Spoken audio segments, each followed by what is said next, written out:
એણે રથ બનાવ્યા છે.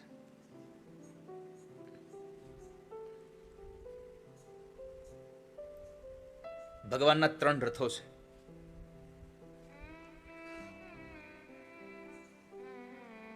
ભગવાન જ્યારે અષાઢી બીજના દિવસે જે યાત્રા કરે છે ને, એ 3 રથો છે.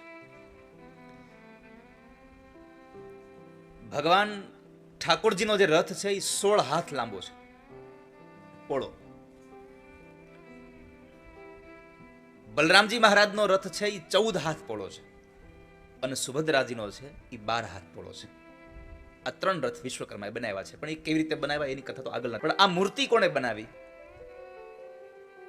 કેટલા દિવસે મૂર્તિ બની?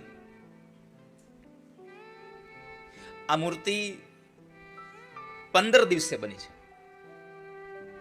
અને આ મૂર્તિના ઘડવૈયા સ્વયં ઠાકોરજી નારાયણ પોતે છે. ભગવાન વિષ્ણુએ બનાવેલી. ભગવાન નારાયણે એક વૃદ્ધ બ્રાહ્મણના, વૃદ્ધ એવા વડીલના એક રૂપમાં આવી અને પરમાત્માએ એક બંધ ઓરડાની અંદર પરમાત્માએ એ પોતાની મૂર્તિ જાતે ઘડી છે. અને ભગવાન નારાયણ જ્યારે આ મૂર્તિની રચના કરવાની હતી ત્યારે ઇન્દ્રદ્યુમ્ન રાજા, દેવર્ષિ નારદ બધા જ હતા અહીંયા. 1000 અશ્વમેધ યજ્ઞ કર્યા છે. બલિએ તો 100 જ કર્યા. બલિએ 100 અશ્વમેધ યજ્ઞ કર્યા.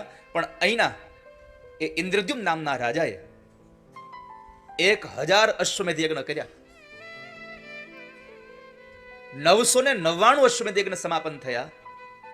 1000મો અશ્વમેધ યજ્ઞ ચાલતો હતો. આ યજ્ઞમાં કલ્પના ન કરી શકો તમે. બ્રાહ્મણોને અને ઋષિમુનિઓને, મહાપુરુષોને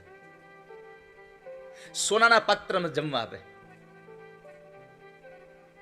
ક્ષત્રિયોને ચાંદીના પાત્રમાં જમવા આપે.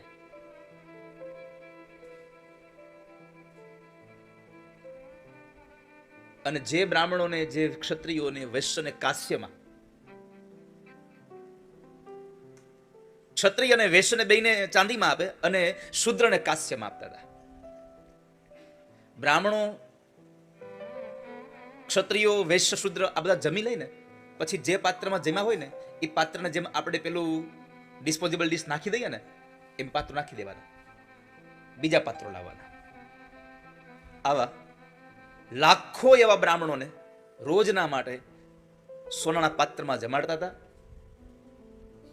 સ્કંદ પુરાણમાં એવું લખ્યું છે ઇન્દ્રદ્યુમ્ન નામના રાજા માટે કે સ્વર્ગનો ઇન્દ્ર અને આ ધરતીનો ઇન્દ્રદ્યુમ્ન, આ બેયની જો સંપત્તિને, આ બેયના ઐશ્વર્યને જો તુલના કરવામાં આવે તો એક રતિ ભારે ઇન્દ્રદ્યુમ્ન સ્વર્ગના ઇન્દ્ર કરતા ઓછો નથી. એટલું ઐશ્વર્ય. એવો રાજા. 1000મો યજ્ઞ જ્યારે ચાલતો હતો ત્યારે એ ઇન્દ્રદ્યુમ્ન રાજાએ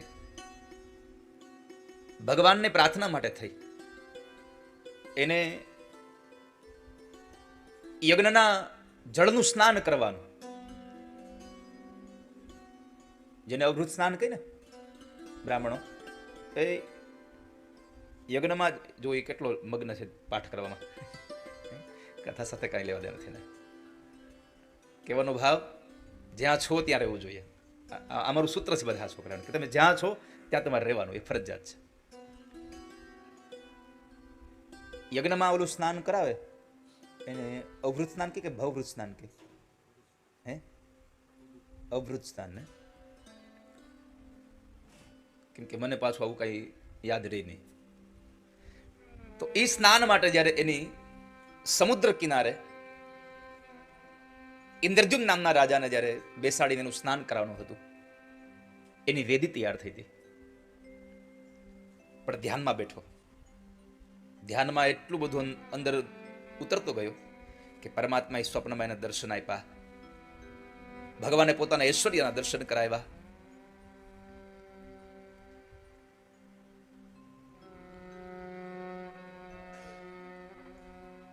ભગવાનને પ્રાર્થના કરી, ભગવાન તમે આ સ્વરૂપે બિરાજો મને ત્યાં. એ નૃસિંહ ભગવાનની આરાધના કરતો હતો. અહીંયા તમે જુઓ ભગવાનની આંખો એકદમ આમ પોળી છે. નૃસિંહ અવતારમાં ભગવાનની આંખો એકદમ પોળી હતી અને ઋષિ અવતાર કહ્યો છે ભગવાન. પછી એ તો ઇન્દ્રદ્યુમ્ન નામના રાજાએ ભગવાનને કહ્યું, ભગવાન આ સ્વરૂપના દર્શન કરીને ઘણા લોકો ડરી જશે, આપ કૃપા કરો, આપ સૌમ્ય થાવ.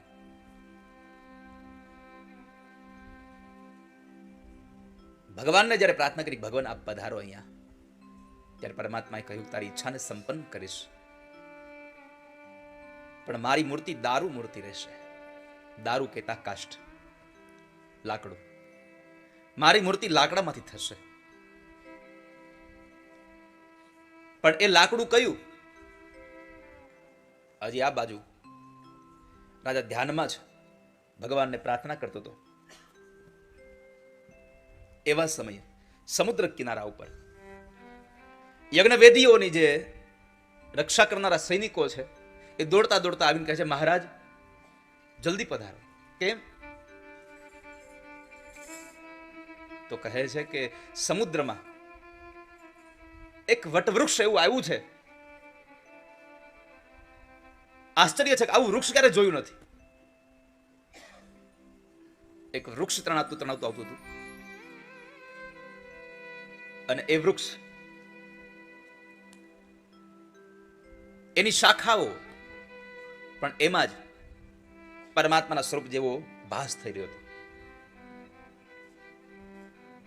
રાજા જાય છે,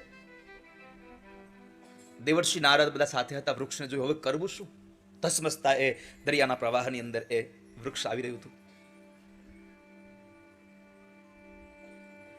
એ વૃક્ષ બીજું કોઈ નહીં, સદૈવ પરમાત્મા અપૌરુષ રૂપે પધાર્યા તેમાંથી. પરમાત્માનું જ એક સ્વરૂપ.